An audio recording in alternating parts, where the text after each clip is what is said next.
नमस्कार दोस्तों, स्वागत है आपका हमारे चैनल महाभारत रिडिस्कवर्ड में। हम लोग एक सीरीज स्टार्ट कर रहे हैं जिसमें हम महाभारत काल में जितने भी राज्य या जितने छोटे या बड़े राज्य हुआ करते थे उनके इतिहास और उनके मतलब शौर्य गाथाओं के बारे में वर्णन करेंगे। बहुत सारे राज्य हुआ करते थे, जैसे महाभारत काल में लगभग 40 से 45 राज्य या फिर छोटे बड़े राष्ट्र के बारे में बताया गया है, जो कि कुछ भारत के थे, कुछ भारत से बाहर के भी थे। बहुत सारे राज्यों का वर्णन किया गया है। तो हम अब से एक सीरीज स्टार्ट कर रहे हैं जिसमें कि हम लोग इन सभी राज्यों को डिटेल में स्टडी करेंगे, डिटेल में उनके बारे में जानेंगे। मैं 1 या 2 मिनट में आपको जितना ज़्यादा से ज़्यादा जानकारी हो सके उन राज्यों के बारे में देने का कोशिश करूंगा।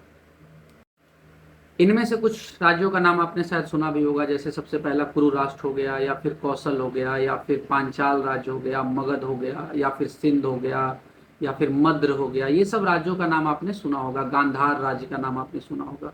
लेकिन बहुत सारे ऐसे भी प्रदेश थे जिनके बारे में आप शायद आज तक नहीं सुने होंगे, या फिर जानते भी होंगे तो उनके आज के डेट में, प्रेजेंट डे में उनके जियोलॉजिकल पोजीशन के बारे में नहीं जानते होंगे। जैसे कितने लोगों को पता है कि जो कर्ण का राज्य था, जो कि दुर्योधन ने उसे दान में दिया था, उसे उसका नाम था अंग प्रदेश, इसीलिए कर्ण को अंगराज कहा जाता था।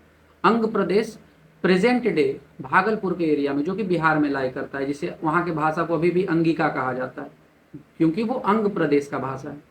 तो बेसिकली अभी भी वर्तमान समय में भी उन राज्यों का कोई ना कोई जियोलॉजिकल पोजीशन है।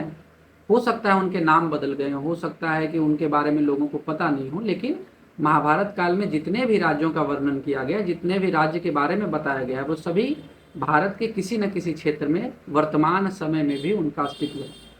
तो हम इस सीरीज में इन्हीं राज्यों के बारे में अध्ययन करना शुरू करेंगे। धन्यवाद।